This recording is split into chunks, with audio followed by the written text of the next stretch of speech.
Es un tema esencial en nuestra vida cristiana, lo cual es el tema de la santificación. Y cuando nosotros decimos santificación o santidad, muchas veces hay un concepto errado en el mundo. ¿Por qué? Porque la mayoría de la gente cuando dice santo está mirando a una persona que ha sido, ¿cómo se dice esto? Beatificado y santificado por un papa y que tuvo una vida supuestamente piadosa. Pero cuando nosotros vemos el ejemplo bíblico de qué es santidad o qué es santificación, está muy lejos, dista mucho de lo que es esa realidad, de lo que muchos católicos romanos creen, ¿verdad? Y el capítulo de hoy es el capítulo 13 de nuestra confesión y nos habla de la santificación. Entonces, yo les voy a pedir que en este momento, hermanos, pueda pasar un minuto ahí en su lugar de silencio, en oración, y que la palabra de Dios hoy pueda penetrar en nuestras vidas y que pueda hacer el efecto que tiene que hacer. Hablando de santificación, hermanos, hay un pasaje que dice: sin santidad nadie verá al Señor, y vamos a ver eso hoy, ¿verdad? Pero de poder entender qué es santidad. Y yo por eso quiero que ustedes, es cierto, ya oramos por los pedidos, motivos, pero en este momento especialmente quiero que en tu lugar ahí cierres tus ojos y le pidas al Señor que puedas entender y que podamos entender juntos, ¿verdad?, qué es este tema de la santificación según la palabra, y que pueda llegar y hacer el efecto que tiene que hacer. Y yo voy a terminar después de este tiempo y entramos de lleno en el tema, entonces, hablando de la santificación. Entonces, inclina tu rostro allí donde está, hermano. Vamos a pasar un tiempo y ora al Señor en este momento.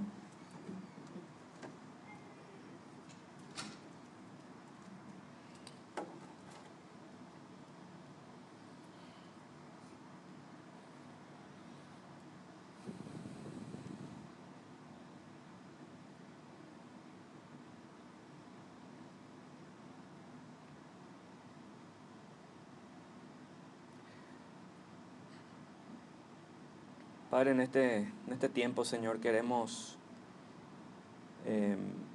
pedirte, Señor, de corazón, que tú, Señor, puedas ayudarnos a entender esta verdad, Señor, que está impregnada en tu palabra, Señor, que es el tema de la santidad y de la santificación, Señor.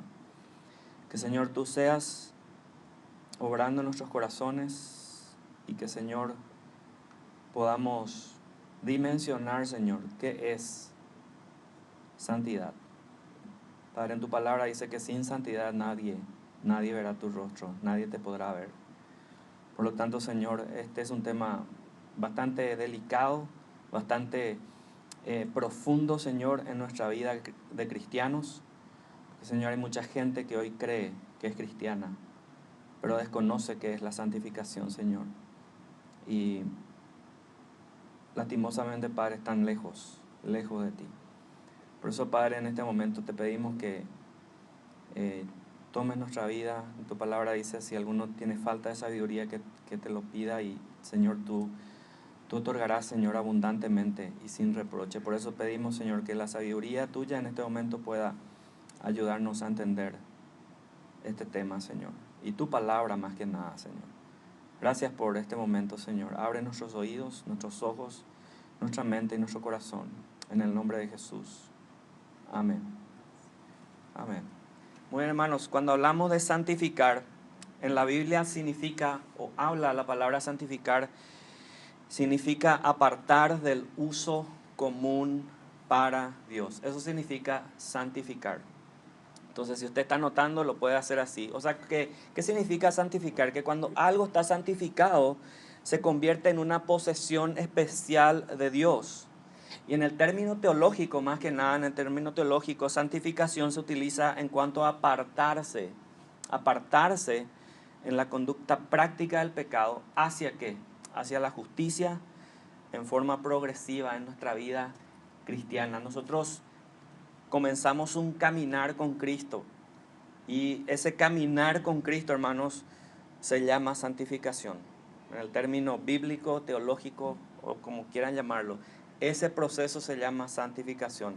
El proceso de la conversión, cuando nos regeneramos, cuando Dios nos justifica, somos adoptados, lo que estuvimos estudiando hasta el miércoles pasado, es algo que sucede en un solo momento. Es algo instantáneo y sucede una vez para toda la vida. Ahora, ese caminar después de ese momento tan principal o primordial en nuestras vidas, después de eso se llama ¿qué? El caminar con Cristo se llama santificación. Entonces, ¿cuántos tienen sus Biblias hoy? ¿O cuántos trajeron sus aparatitos de Biblias? Antes era todo, ¿verdad? Yo le voy a dar muchos pasajes y quiero que me ayuden a leerlo, hermanos, porque tengo muchos pasajes para poder compartir hoy con ustedes. Entonces, en el uso popular del término para describir el crecimiento progresivo, que es un continuo, ¿verdad?, del cristiano en santidad, es legítimo. Miren lo que dice Juan 17, 19. Quiero que uno me busque, voy a leer yo Juan, si Nilson me puede leer 1 Tesalonicenses 5, 23.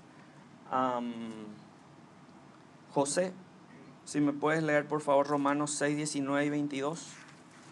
Y a una hermana que me ayude con Hebreos 12, 14. Entonces yo les leo Juan 17, Nilson va a leer 1 Tesalonicenses 5, 23, José va a leer Romanos 6, 19 y 22, y a ver una hermana voluntaria, hermana Maribel, si nos puedes leer Hebreos 12, 14 por favor. Entonces yo leo comenzando el primer versículo que les dije. Dice así, Juan 17, 17, santifícalos en tu verdad. Cristo orando ¿a quién? Cristo orando al Padre, pidiendo y rogando algo. ¿Qué rogaba Cristo? Dice, santifícalos en tu verdad. ¿Cuál es la verdad? Dice, tu palabra es la verdad. Y eso vamos a ir viendo al final. Guarden ese versículo para el final. Dice el versículo 19, y por ellos yo me santifico a mí mismo, para que también ellos sean santificados en la verdad. ¿Cristo qué está hablando ahí?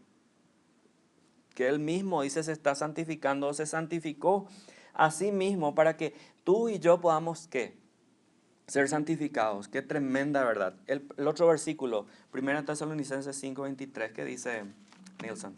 Que el mismo Dios de paz os santifique por completo y que todo vuestro ser, espíritu, alma y cuerpo sea preservado irreprensiblemente para la venida de nuestro Señor Jesucristo. Amén. Hay una palabra allí que nos tiene que llamar mucho la atención, que dice, el mismo Dios de paz os santifique, ¿cómo dice? Por completo. O sea, hermanos, hablamos de un crecimiento. Quiero que me entiendan bien, porque la confesión de fe acá explica un poquito ese tema, ¿verdad? Hablamos de un crecimiento espiritual que se llama santificación, pero dice la palabra aquí que el Dios de paz nos santifica, dice, por completo. Esa santificación es una posición que nos pone el Señor cuando venimos a Él o cuando Él nos atrae hacia Él. El otro pasaje dice Romanos 6 a José y 19. ¿Del 19 al 22 o 19 y 22, sí. Habló como mano por vuestra humana debilidad, así como para iniquidad perseveráis vuestros miembros para servir a la inmundicia y la iniquidad.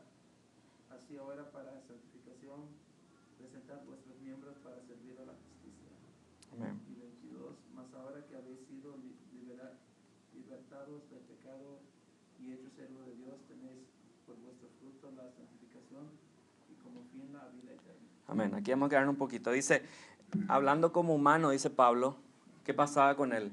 Que antes nuestros cuerpos, o sea, nuestros miembros, ¿cómo eran? Eran presentados a que hay inmundicia, hay iniquidad. Todo era inicuo en nosotros, ¿verdad? Pero cuando venimos a Cristo, dice, así ahora, dice, para santificación, presentad vuestros miembros para servir a la justicia. O sea que si en dado caso nosotros fornicábamos, mentíamos con la lengua, ¿qué otra cosa hacíamos con los miembros? ¿Qué otra cosa les viene a la mente? robar, ¿verdad? Matar. ¿Qué dice la palabra? Esos miembros, dice, santifícalos y presenta al Señor. Ese se llama el proceso de la santificación. Ahora el 22 dice una verdad tan tremenda. Nosotros siempre leemos el versículo 23, nomás dice, porque la paga del pecado es muerte, ¿verdad? Pero ¿qué dice el versículo 22? Dice, más ahora habéis sido, dice, libertados. Dios nos libertó del pecado y hemos sido siervos de Dios. Hemos sido hechos siervos de Dios. ¿Y qué dice el siguiente? Dice, tenéis por vuestro fruto, dice. Por vuestro fruto, ¿qué cosa, hermanos? La santificación. O sea, el hecho de que yo sea siervo de Dios, ¿qué dice? Tiene por fruto la santificación. La santificación. Qué tremendo versículo, ¿verdad? Y él dice como fin, la vida eterna. O sea, se proyecta eso hacia la vida eterna. Ahora, la pregunta surge, el versículo Hebreos 12, hermana Maribel, por favor. Hebreos 12, 14, antes de entrar a la pregunta. Seguid la paz con vosotros y la santidad sin la cual nadie verá a Dios. Amén. Seguir la paz con todos y la santidad. Acá dice, algunos malinterpretan, dice la gente, no, acá tenés que seguir la paz y también la santidad, dice, para ver a Dios. No, acá no dice eso. Dice, seguir la paz con todo. ¿Y qué tiene la gramática nuestra española? Dice, coma. ¿Y qué dice? Y la santidad, coma. Y después, ¿qué dice? Sin la cual, o sea, sin esta santidad, nadie va a ver a Dios. Habla de una posición, los otros versículos hablan de que un camino o un caminar progresivo a Dios. Entonces, ¿quiénes son los santificados? Esa es la pregunta que surge. Vamos a ir interactuando un poco. ¿Quiénes ustedes creen que son los santificados o los definitivamente santificados? Los hijos de Dios. ¿Ustedes creen que un niño espiritual es santo? Niño espiritualmente hablando, le estoy preguntando. Sí, ¿verdad? O sea, todos aquellos que son unidos a Cristo, que hemos sido unidos a Cristo, no importa un día, una hora, 20 años, 30, 40, 50 años, somos ¿qué? Definitivamente santificados. O sea, a eso quiero llegar, hermanos. No hay diferencia en una persona que es salvada. Vamos a suponer este ejemplo. Venimos a Cristo, esta persona A viene a Cristo hace una hora. Pero esta persona B ya ha sido cristiana 30 años. Cristo viene a la siguiente hora. Por supuesto, ¿quién tiene más vida de cristiano? El B, ¿verdad que sí? ¿Y esta persona qué pasó? ¿Es menos por eso? No, definitivamente no, porque dice el Señor, Él nos lavó, Él nos santificó, dice completamente, como leía Nilsson hace rato, o sea, una vez venidos a Cristo, completamente santificados. Una vez venidos a Cristo, completamente santificados. Son aquellos que son eficazmente llamados, son aquellos que son regenerados y tienen un nuevo corazón, un nuevo espíritu. Esas son las personas que son santas. No hay diferencia, por eso dice el Señor que no hace acepción de personas. Hay muchos se aplica a esos pasajes, ¿verdad?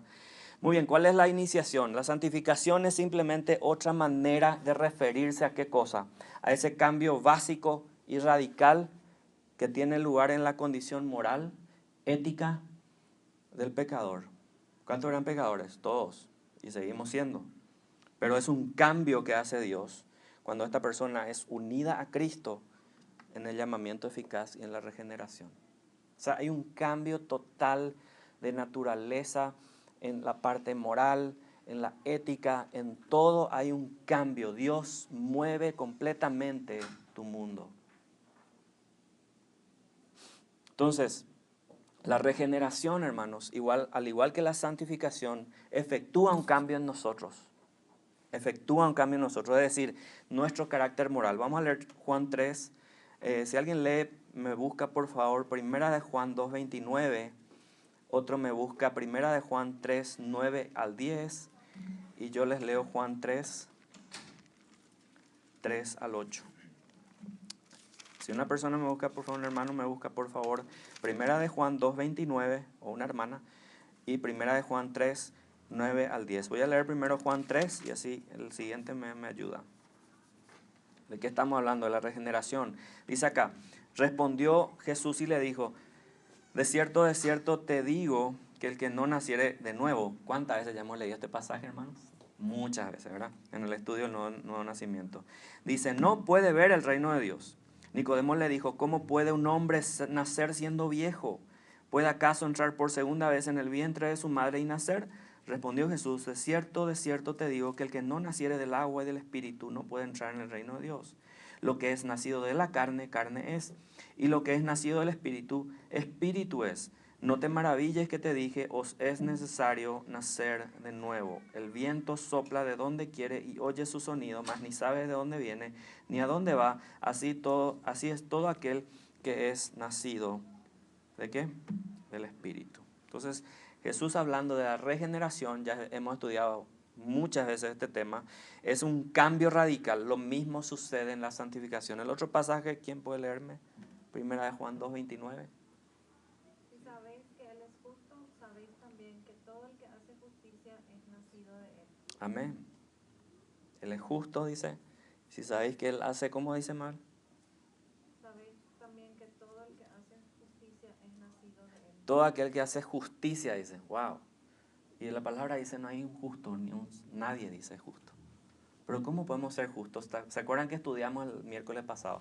Dios nos justifica a nosotros. Entonces, en una manera mostramos que somos hijos de Dios al practicar la santidad y la justicia. El otro pasaje, 3:9-10, Primera de Juan. Primera de Juan 3:9-10, ¿quién puede leer? Todo aquel que es nacido de Dios no practica el pecado porque la simiente de Dios permanece en él y no puede pecar porque es nacido de Dios. Wow. Oh, todavía no leíste todo, perdón. En esto se manifiestan los hijos de Dios y los hijos del diablo, todo aquel que no hace justicia y que no ama a su hermano no es de Dios. Este es uno de los pasajes, hermanos, más contundentes que nos muestra la verdadera naturaleza de aquel que es nacido de nuevo. Vamos a leerlo otra vez, les voy a leer de nuevo. Dice, el versículo 9 dice, todo aquel que es nacido de Dios. Leímos en Juan 3, ¿quiénes son los nacidos de Dios? Aquellos que son nacidos del agua, del espíritu, ¿verdad? ¿Qué dice la siguiente frase? No practica el pecado. ¿Por qué? Por una razón. Porque la simiente de Dios permanece en él y no puede pecar porque es nacido de Dios. Ese pasaje, hermano, es contundente y letal.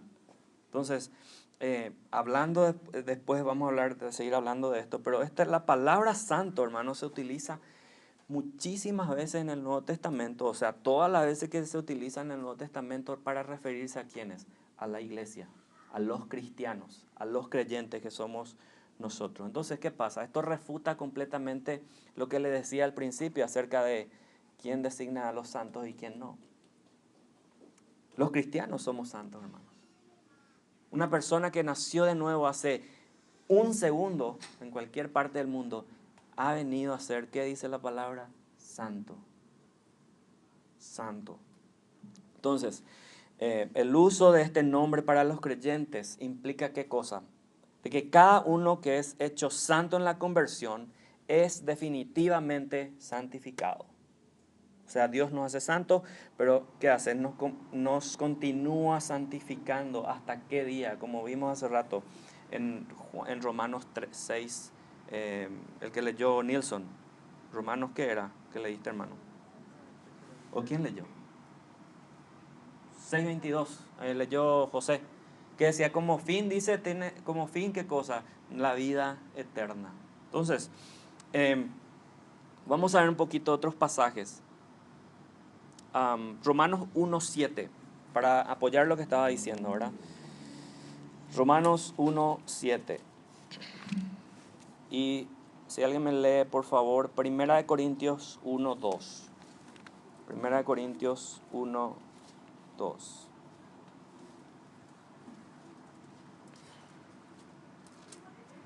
Romanos 1:7 les leo. Dice, a todos los que estáis en Roma, amados de Dios, llamados a ser santos. O sea, hay un propósito cuando Dios nos llama, nos regenera. ¿Qué dice? Llamados a ser ¿qué? Santos. Santos. Dice, gracia y paz a vosotros, de Dios nuestro Padre y del Señor Jesucristo. El otro pasaje, 1 Corintios 1:2, ¿quién me puede leer, por favor?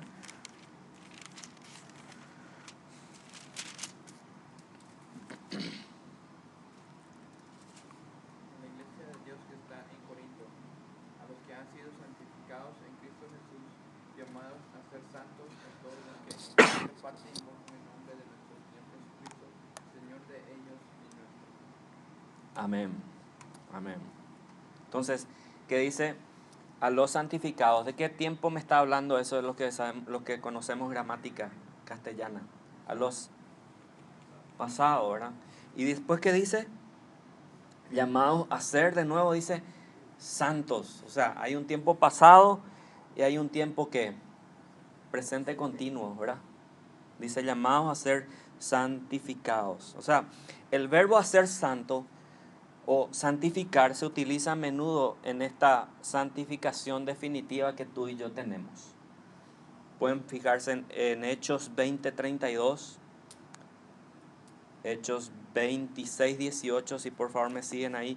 Hermanos, yo estoy corriendo un poquito porque tengo muchos pasajes de los cuales les quiero mostrar porque no quiero pasar por alto. Quizás algunos sí vamos a pasar por la premura del tiempo, pero es importante, hermanos, irnos a la palabra, escudriñar la palabra y sacar de allí lo que tenemos que estudiar el día de hoy. Dice, y afirmar lo que estamos diciendo, dice, y ahora, hermanos, os encomiendo a Dios, esto es Hechos 20:32, dice, y ahora, hermanos, os encomiendo a Dios y a la palabra de su gracia, que tiene poder para sobreedificaros y daros herencia. ¿Con quiénes?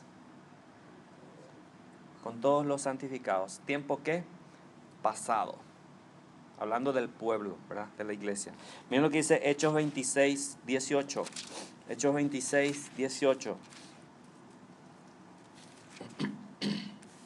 Dice así. Para que abra sus ojos, para que se conviertan de las tinieblas a la luz y de la potestad de Satanás a Dios, para que reciban por la fe que es en mí perdón de pecados y herencia entre quienes, los santificados. Hablando de nuevo del pueblo de Dios. Es interesante notar algo, hermanos.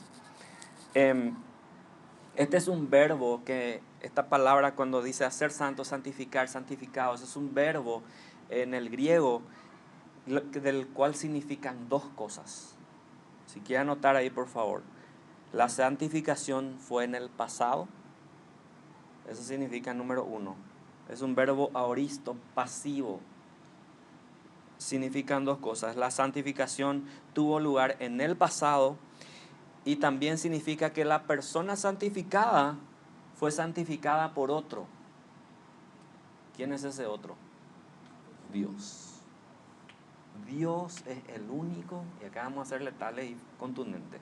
Dios es el único que puede santificar a una persona, no ningún papa, ni un pastor, ni un apóstol, ni un profeta, nadie. Dios es el único que puede santificar a la persona. Entonces, los usos de esta palabra requieren dos conclusiones. No estamos terminando todavía. Dos conclusiones. En primer lugar, la santificación implica un cambio moral. ¿Cuántos hemos experimentado, hermanos, que cuando venimos a Cristo, y hoy en día, cuántos años han pasado, cosas que hacías en aquel tiempo, hoy tú miras y dices, ¿cómo es que yo podía hacer eso?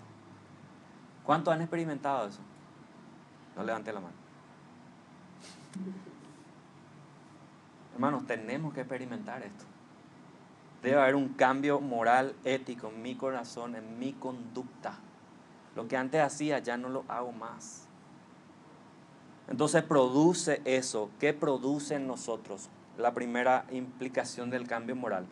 Produce, escuchen bien, fe, produce obediencia, produce pureza sexual. y moral. ¿Por qué produce eso en nosotros? ¿Por qué razón? Porque yo lo hago. No, Dios hace. Es una operación del Espíritu. Hermanos, cuando nosotros, y repitiendo de nuevo el nuevo nacimiento, cuando nosotros venimos o Dios nos llama, ¿qué es lo que hace en nosotros? Ese corazón de piedra saca, ¿verdad? Hace una cirugía del corazón abierto. Pone el corazón de carne, cierra el lugar, pone espíritu nuevo. ¿Y qué hace más? Sopla su Espíritu Santo. Eso nos da a nosotros una total nueva naturaleza, lo cual es una operación del Espíritu. Vayan conmigo a 1 Corintios 6, 11. 1 Corintios 6, 11. Y si alguien me busca Romanos 15, 16, por favor. 1 Corintios 6, 11. Y este es el pasaje lema prácticamente de hoy. 1 Corintios 6, 11 dice: y esto erais algunos. Hablando de quiénes. Vamos a leer el versículo 9. ¿Qué les parece? 9 dice: ¿no sabéis que los injustos no heredarán el reino de Dios? No erréis. Y acá da la respuesta Pablo. ¿Quiénes son esos injustos? ¿Quiénes son esa gente que es injusta? O sea, gente que no tiene la santidad que Dios le otorga a un regenerado. Miren, no erréis, dice, ni los fornicarios. O sea, acá no existe, sí, yo vivo en unión libre hace 10 años, pero yo ya hice mi decisión por Cristo y ya estoy, bueno, pero tengo que arreglar ese asunto. Y vive así 10, 15, 20, hermanito o amiguito o amiguita, la palabra te dice ni los fornicarios. Eso es fornicar. Si tú vienes a Cristo y viviendo en unión libre, lo que tienes que hacer en Cristo es o casarte o salir de la casa donde estabas viviendo en unión libre y ¿qué? Arreglar un día para casarte y luego volver a vivir con la que va a ser tu esposo, tu cónyuge. Hermanos, la palabra es clara, no hay vuelta que dar. Mucha gente se excusa en esto, no, pero esto, no. Los fornicarios, dice. Ni los que idólatras, ni los adúlteros, ni quienes, los afeminados. La versión, ¿cómo se dice? Otra versión dice así: ni los homosexuales, dice. Ni el pasivo ni el activo. Mira, los afeminados, hablando de los pasivos homosexuales. Y dice, ni los que se echan con varones, los activos homosexuales, o sea, pareja de hombre y hombre, ¿verdad? Entonces, no hay forma. Hay gente que lastimosamente empieza a malinterpretar las escrituras. Hubo un pastor hace poco en California de la iglesia de la Convención Bautista del Sur, hace un año más o menos, se declara y dice, él no es gay, pero él declara y dice, la palabra dice que podemos nosotros aceptar a los gays, casar gays, eso no es pecado. ¿Se imaginan? Y haciendo una exégesis, entre comillas, de Romanos 1, y dice, no, esas son abominaciones que cometían los pueblos paganos, no el pueblo de Israel. O sea, apoyando ¿qué cosa? A los gays, a las lesbianas, y en su casamiento, entre comillas, ¿verdad? Pues, ¿qué dice acá? Ni los ladrones, ni los avaros, ni los borrachos, ni los maldicientes. ¿Qué quiere decir maldicientes? Es que echa maldición, hermano. Maldiciente, o sea, que esa persona que todo el día está diciendo cosas, ¿verdad? Maldiciente. Y no solo eso, sino que maldice con su lengua. Ni los estafadores, dice, ¿qué cosa? Heredarán el reino de Dios. Toda esa listita. Es cortita, pero hermanos, millones y billones de personas están en esta lista hoy día. Dice, ninguna de estas personas heredarán el reino de Dios. Y que acá dice una comparación Pablo. Y esto erais algunos. O sea, ¿qué quiere decir? Que en la iglesia de Corinto, que era la más problemática, para mí la más problemática de todas las iglesias que Pablo plantó, Querían hablar en lengua, querían hacer esto, querían esto, lo otro, ¿verdad? O sea que en esta iglesia había ¿qué? Fornicarios, ex adúlteros, ex homosexuales, lesbianas. ¿Qué más había? Maldicientes, avaros, ladrones, mentirosos. Pero dice, esto erais algunos de ustedes. Mas ya habéis sido lavados, escuchen bien aquí. ¿Y qué dice? Ya habéis sido santificados. Una vez en Cristo, una vez santificados para siempre. Y dice, ya habéis sido justificados en el nombre del Señor Jesús por el Espíritu de nuestro Dios. Es una operación del Espíritu, de cambio moral, ético, de conducta, de todo. Romanos 15, 16. ¿Quién tiene Romanos 15, 16? Por favor.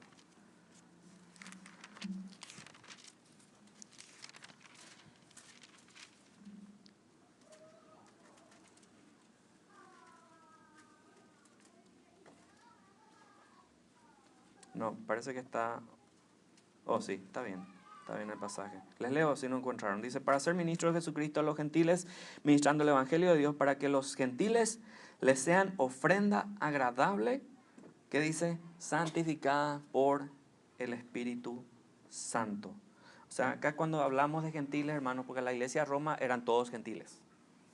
Cuando se habla de gentiles, en este caso se habla de personas que son inconversas. Entonces dice, para que estos sean ofrenda agradable, santificada por el Espíritu. O sea que la primera implicación es que hay un cambio moral y esto produce en nosotros fe, obediencia, pureza sexual y es más que un mero cambio de nuestro estado legal y posición espiritual. Implica una renovación completa en nuestras vidas. Una renovación completa. Leíamos hace rato 1 Tesalonicenses. Vayan conmigo a Efesios 5 ahora, 26. Efesios 5, 26. Dice así. Esto es lo que hace el Señor. Dice, para santificarla habiendo purificado en el lavamiento del agua por la palabra. Es la palabra la que santifica a la persona y empieza a haber un cambio en su vida, un cambio moral completamente. Apocalipsis 22, 11 dice así. Este pasaje también es conocido, 22, 11 dice así. Apocalipsis dice, el que es injusto, sea injusto todavía. ¿De quién está hablando los injustos romanos, como leíamos hace rato? 1 Corintios, perdón. ¿De quiénes? Fornicarios, avaros, maldicientes. Dice, el que es injusto, sea injusto todavía. El que es inmundo, sea inmundo todavía. Y el que es justo, practique la justicia todavía. Y el que es santo, ¿qué dice? Santifíquese todavía. Entonces, la primera implicación es que hay un cambio moral. La segunda implicación es que la santificación implica más que un cambio aislado del corazón. ¿Produce qué cosa? Produce una condición y una situación espiritual completamente nueva de lo que era mi naturaleza antes. 1 Corintios 1 ya vimos. Este es el uso peculiar que le da la santificación en el libro de Hebreos. Si quieren notarlo, Hebreos 2.11, Hebreos 9.13, Hebreos 10.10, Hebreos 13.12. Esos pasajes hablan que es una condición completamente nueva. ¿Qué es lo que hace Dios, hermano? Y este ejemplo lo utilizó Paul Washer una vez, ¿verdad? Que al cerdo, si tú le dices al cerdo un día, oye cerdo, y le pones ropa de oveja, le dices, y le peinas ahí, ¿verdad? Todo, y le dices, oye cerdo, a partir de hoy ya no eres cerdo, eres oveja. ¿Qué va a hacer ese cerdo? ¿Qué va a hacer? Al minuto que tú le dices de nuevo que eres oveja, va a volver ¿a dónde? A la posilga, al lodo. ¿Por qué, hermano? Porque hay una naturaleza que no ha sido cambiada. Hay una naturaleza que no ha sido cambiada. Entonces, el poder del Espíritu Santo lo que hacen, hermanos, en nuestras vidas es esos cerdos, discúlpenme la expresión, que éramos nosotros. Dios vino a hacer qué cosa? cambiar totalmente y nos convierte desde cerdos ¿a qué? A ovejas. Solamente Dios puede hacer eso, nadie más. Solamente la obra del Espíritu Santo. Y yo me estoy quedando sin voz. Muy bien. Entonces la santificación, hermanos, presenta o implica una completa nueva situación espiritual. Consiste en estar en ¿quién? En estar en Cristo Jesús. Con todo lo que eso significa en términos de gracia, de perdón, de poder y de recursos espirituales. Eso significa, la santificación en síntesis, hermanos, es una ruptura radical y práctica con el pecado en la conversión. Somos en Cristo santificados. Entonces, ¿qué hay que hacer para continuar en esta tarea de ser santos? Y con esto vamos a ir terminando. ¿Qué hay que hacer, hermanos? ¿Qué se hace para este fin? Esto es lo que se llama en teología la relación entre lo indicativo y lo imperativo. Vamos a ver un poquito qué significa eso. Vayan conmigo a 1 Pedro 2:9. Perdón.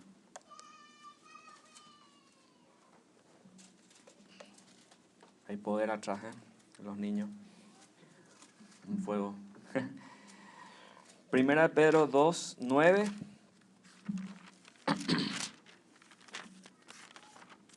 Dice así.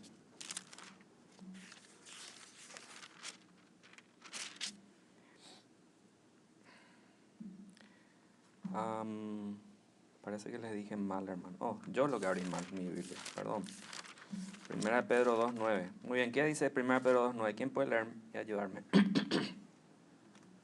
vosotros sois linaje escogido, real sacerdocio, nación santa, pueblo adquirido por Dios, para que anunciéis las virtudes de aquel que os llamó de las tinieblas a su luz admirable. Amén. ¿Alguien me lee 1 Pedro 1:15, por favor?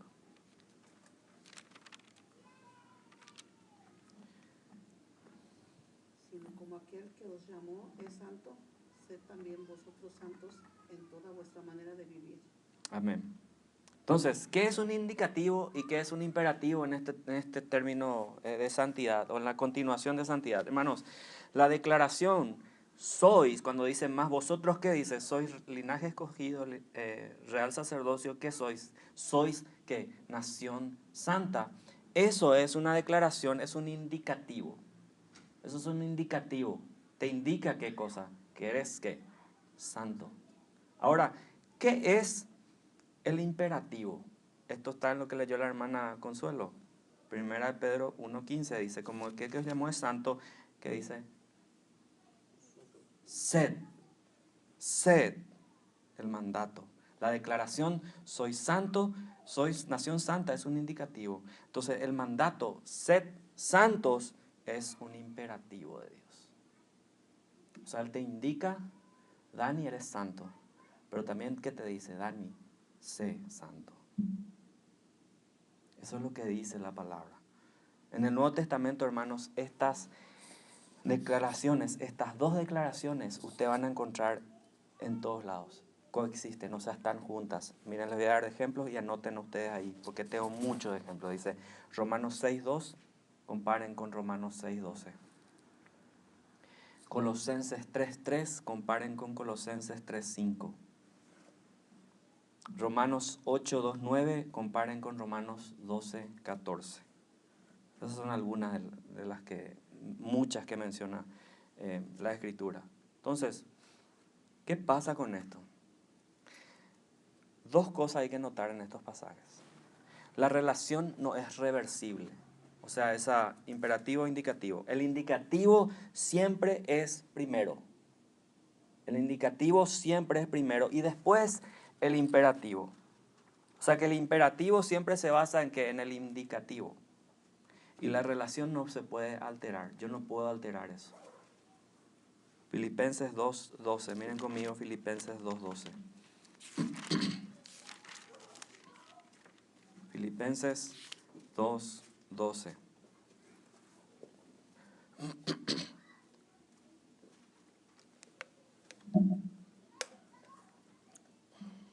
¿Tienen todos ahí? ¿Ven? Filipenses 2:12 dice, por tanto, amados míos, como siempre habéis obedecido, no como en mi presencia solamente, sino mucho más ahora en mi ausencia, ocupaos en vuestra salvación con temor y temblor, porque Dios es el que en vosotros produce así el querer como el hacer por su buena voluntad.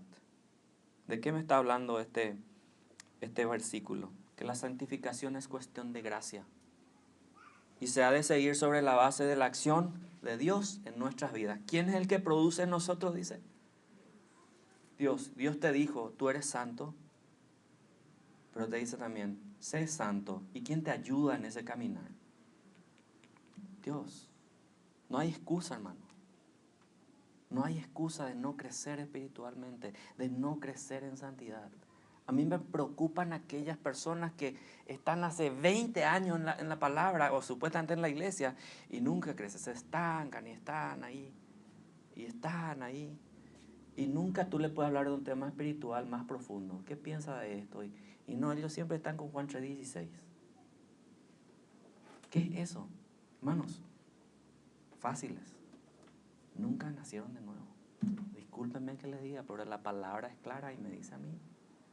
Aquel que nace, crece, ¿verdad? Y una vez les dije, no existen los enanos espirituales. No existen esos. No existen.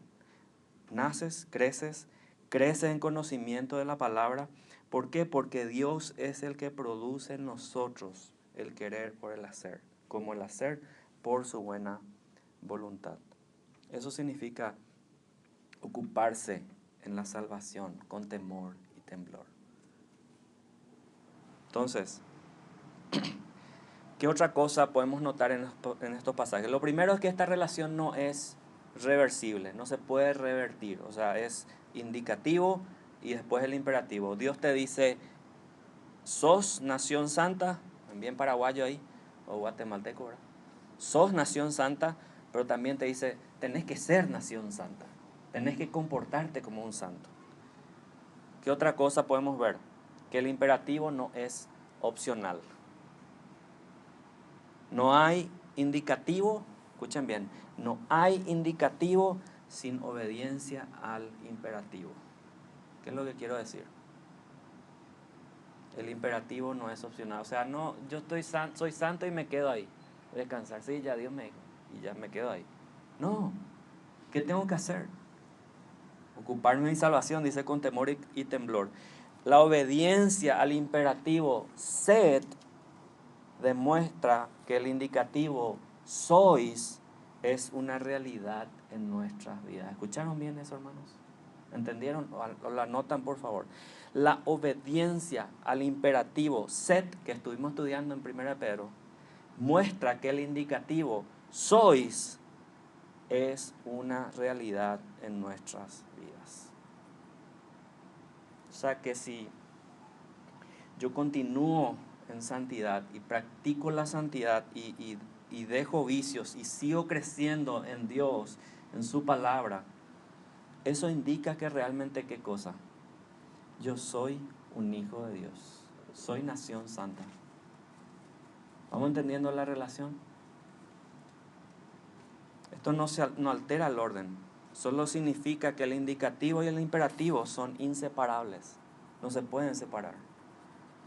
Nadie puede decir, estoy santificado, si no se ocupa en morir al pecado, hacer morir al pecado y en ser santificado, en vestirse de Cristo cada vez más. ¿Qué dice Colosenses 3:1? Colosenses 3:1. Miren lo que dice aquí, Colosenses 3:1.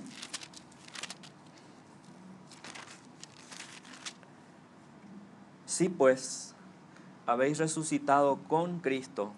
¿Qué dice? Buscad las cosas de arriba. Qué interesante, dice de arriba. Sabemos que es el cielo, ¿verdad? Pero esa indicación de arriba significa que crecimiento también, hermanos. Uno no crece hacia abajo, ¿verdad que no? ¿Quién crece hacia abajo? Bueno, en mi caso sí, ¿verdad? Algunos estamos así, ¿verdad? Cada vez más abajo, ¿verdad? Pero eso está hablando del físico, ¿verdad? Pero nadie crece hacia abajo. Dice, busquen las cosas de arriba donde está Cristo sentado a la diestra de Dios.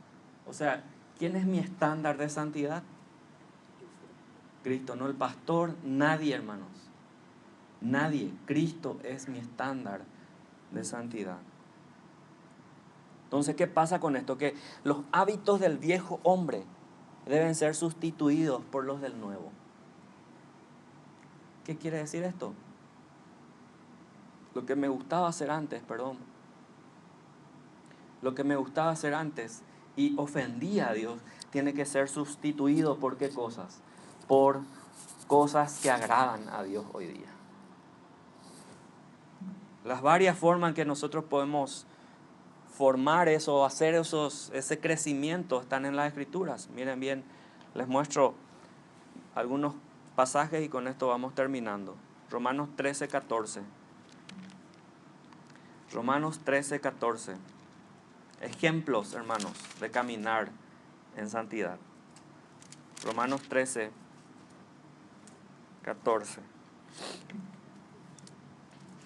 O vamos al 11. Al 11, 13:11.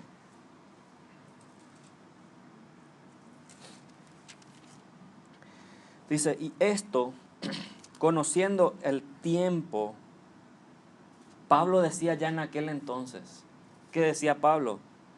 Que ya es hora de levantarnos del sueño. Se acabó la vida pasada, ya estuvo, ya conocemos el mundo. Pues bueno, despertémonos, dice Pablo. Y eso es lo que hoy nos dice también la palabra, despertémonos, hermanos. Ya nos levantémonos del sueño, dice. Porque ahora, dice Pablo, allá en aquel entonces, en el año 60, a los romanos, ahora ya está más cerca de nosotros, ¿qué cosa? Nuestra salvación que cuando creímos. ¿Cuántos creen eso? O sea que cuando tú creíste, hoy en día, hoy está más cerca esa salvación de aquel día en que creímos. Pues despertémonos del sueño, hermanos. Levantémonos, como dice, avivémonos, que el avivamiento venga a nuestras vidas. La noche está avanzada y se acerca el día. Desechemos pues las obras de las tinieblas, vistámonos de las armas de la luz, andemos como de día, honestamente, no en glotonerías y borracheras, no en lujurias, lascivias, ni en contiendas y envidia. ¿Qué pasa cuando empieza a oscurecer en las ciudades grandes? Ahí comienza, ¿verdad? A la mañana tú no vas a ver borrachos por la calle o gente de mala vida por la calle. ¿Qué dice la palabra? Andemos como de día. Gente que anda de día, ¿cómo anda? Sobria, ¿verdad? Y dice, y el versículo 14 es lo que quiero mostrarles. Dice, sino vestíos del Señor Jesucristo y no proveáis para los deseos de la carne. Romanos 13:14 entonces, hermanos, implica la necesidad de una previsión. ¿Previsión de qué? Hacer planes para evitar las ocasiones de pecar. Hay que hacer planes para evitar pecar. Un claro ejemplo, ¿cómo podemos dar? Si me gustaba beber a mí, vamos a suponer, me gustaba beber, tomar, emborracharme. Si mi trabajo queda aquí y mi casa queda aquí, pero la cantina está aquí, y hay un camino que me lleva acá a mi casa, a mi trabajo, todo el día, pero también hay otro camino que me aparta un poco y me lleva a mi trabajo también. ¿Cuál camino vas a tomar? ¿El que te lleva a la tentación? ¿O cuál vas a tomar? El otro. Para evitar hacer, dice, no proveáis para los deseos de la carne. Algunos dicen, no, yo voy a testificar en el prostíbulo. Pero por favor, despertate del sueño, como dice Pablo. Jamás. O dice, no, yo voy a hacer luz en la discoteca. Jamás. Para la segunda botella ya no eres luz, eres oscuridad y quién sabe qué otra cosa más hay. Imposible. Dice, no proveas para los deseos de la carne. Número 2. Romanos 12, 1 al 2. Dice, así que hermanos, os ruego por las misericordias de Dios. Si Pablo rogaba, hermano, ¿Cuánto más tenemos que rogar hoy en día? Dice, les ruego por las misericordias de Dios que presentéis vuestros cuerpos en sacrificio vivo, santo, agradable a Dios, que es vuestro culto racional. No os conforméis a este siglo, sino transformaos por medio de la renovación de vuestro entendimiento, para que comprobéis cuál sea la buena voluntad de Dios, agradable y perfecta. ¿De qué me está hablando a mí este pasaje? Me está hablando, me indica, hermanos, la importancia de qué cosa, de aprender. Dice, no te conformes con este siglo. No nos conformemos con este siglo. Dice, renueva tu entendimiento. Renueva tu entendimiento para que tú puedas comprobar cuál es la voluntad de Dios. Indica la importancia de qué cosa, de aprender la palabra, de leer, hermanos, la palabra, de escuchar la palabra y de estudiar la palabra. ¿Cuántos recursos hoy tenemos para estudiar la palabra? En aquel entonces tenían rollos. Incluso Pablo dice, tráeme los pergaminos, dice que dejé, porque no había iPad, no había nada, hermano. Era tanta ¿cómo se dice? Lo antiguo, que lo moderno que hoy tenemos, hermanos, no nos impide aprender la palabra del Señor. Entonces Romanos 12 a mí me indica la importancia de aprender. ¿Cuánto estamos aprendiendo de la palabra? Aparte de los domingos y miércoles, hermanos, es importante tener devocionales. Y no sé si ya le dije varias veces, pero es importante recalcarle. ¿Cuántos tienen teléfono o iPad? En los iPad, en los teléfonos hay aplicaciones que me indican a mí, yo quiero un devocional, y te puedes hacer plan de devocional. Te lee incluso si no quieres leer. Te lee la palabra. Hermanos, hagamos planes de aprender, leer, estudiar la palabra del Señor. Eso me habla a mí Romanos. Dice, no te conformes a este siglo. Transformate. En bien paraguayo les digo, transformate y crece. Otro punto de cómo santificarnos, Hebreos 10, 25. Este pasaje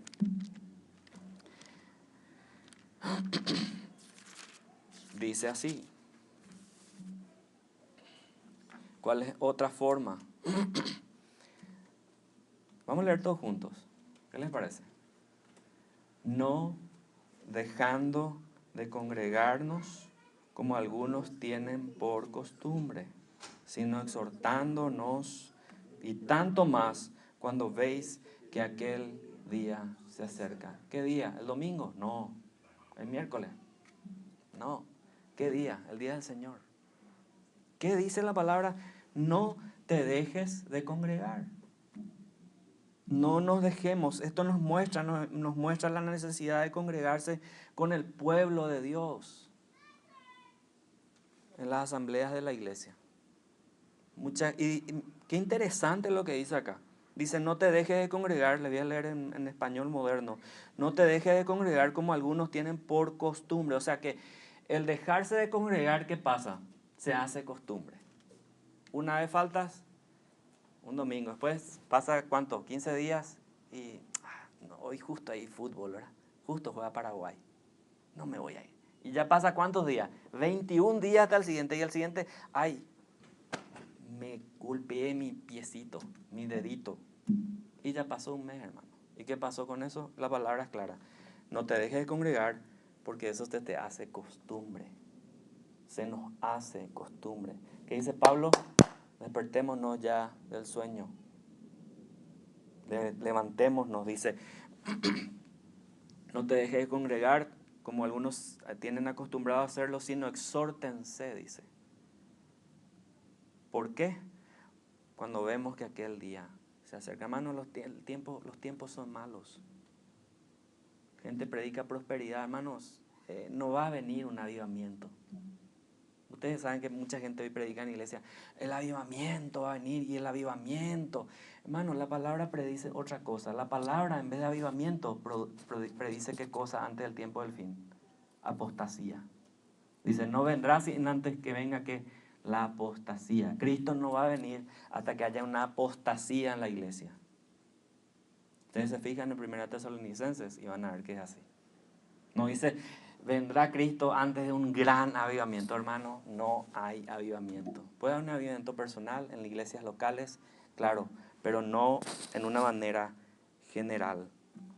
No te dejes de congregar. No te dejes de congregar. ¿Por qué? Porque cuando te quedas en el fuego, alrededor del fuego, ¿qué pasa? Te calientas, ¿verdad que sí? Pero cuando te vas alejando, ¿qué pasa? Te enfrías. La lógica, ¿verdad? Las ovejas, cuando están juntas, se sienten fuertes. Una se descarría y ¿qué pasa? ¿Es presa de qué? Del lobo, de lo que venga. ¿Por qué? Porque se alejó del rebaño. No te dejes de congregar. Y el cuarto y último, y con esto terminamos. Mateo 26, 41. Vimos en primer lugar hacer planes para evitar ocasiones de caer. Vimos que es importante aprender, escuchar, leer la palabra, estudiar la palabra, no solo miércoles o domingos. Y también vimos la necesidad de qué cosa? De congregarnos, hermanos, de congregarnos. Y otra parte, lo último que les quiero mostrar en Mateo 26, 41, dice lo siguiente. Dos palabras. Velad y ¿qué? Y orad. Diga conmigo, velad y orad. Juntos, fuerte. Hay que aprender a veces la palabra a viva voz. Velad y orad. ¿Para qué cosa? Hay un motivo de velar y orar, no para ser más espirituales o para ser más ahí como ahora, volando. No. ¿Para qué? Para que no entréis en tentación. El espíritu a la verdad está dispuesto. ¿Cuántas veces hemos sentido, quiero orar, Señor, pero demasiado me gusta mi cama? Y la almohada, qué gusto. Pero sí quiero orar y estás ahí. Y pensás y te dormís, ¿verdad? El espíritu está dispuesto, pero ¿qué pasa? Tu carne es débil. Es como el famoso juego de la soga, ¿verdad? Que allá jugamos en campamento, ¿verdad? Nos estiramos hasta que pasaba una línea, ¿verdad? Es lo mismo la lucha que tenemos muchas veces. El espíritu y la carne. ¿Quién vence? ¿Saben quién vence? Aquel a quien tú le alimentes más. Aquel a quien tú le alimentes más. Entonces, la santificación, hermanos, no es una cuestión de determinación. Una y otra vez Pablo, ¿qué hace? Construye el imperativo, sed de la santificación sobre el indicativo, sois. Entonces, ¿qué es lo que nos dice la palabra? Que consideremos el hecho de que fuimos unidos a Cristo salvíficamente cuando fuimos convertidos, y eso es lo que nos hace caminar en santidad. El hecho, escuchen bien y con esto cierro. Romanos 6:11. Leímos ya 3 veces, como le dije, este es el final, el texto lema de hoy. Romanos 6:11. No leímos todavía este. No leímos todavía, este es el último. Entonces, el hecho de que tú y yo no podamos obedecer Romanos 6:11, ¿qué dice Romanos 6:11? Así que también vosotros, considerados como muertos al pecado, pero vivos para Dios en Cristo Jesús, Señor nuestro. No reine pues el pecado en vuestro cuerpo mortal, de modo que lo obedezcáis en sus concupiscencias. El hecho que tú y yo no podamos obedecer Romanos 6:11 sin saber, sobre la base de las pruebas bíblicas, que estamos en Cristo. O sea, solo Dios me puede hacer caminar en Él si yo estoy en Cristo. ¿Cuántos de los que estamos aquí estamos en Cristo? Espero que todos estemos en Cristo. Pues, ¿qué me dice a mí la palabra? Pues caminemos en santidad. Si Dios nos llamó y nos dijo, ustedes son nación santa, ¿qué te dice? Pues sé santo. ¿Por qué? Dice Hebreos, porque yo soy santo, dice el Señor. Amén. Vamos a orar, pónganse de pie, hermano, vamos a orar. Vamos a terminar este tiempo.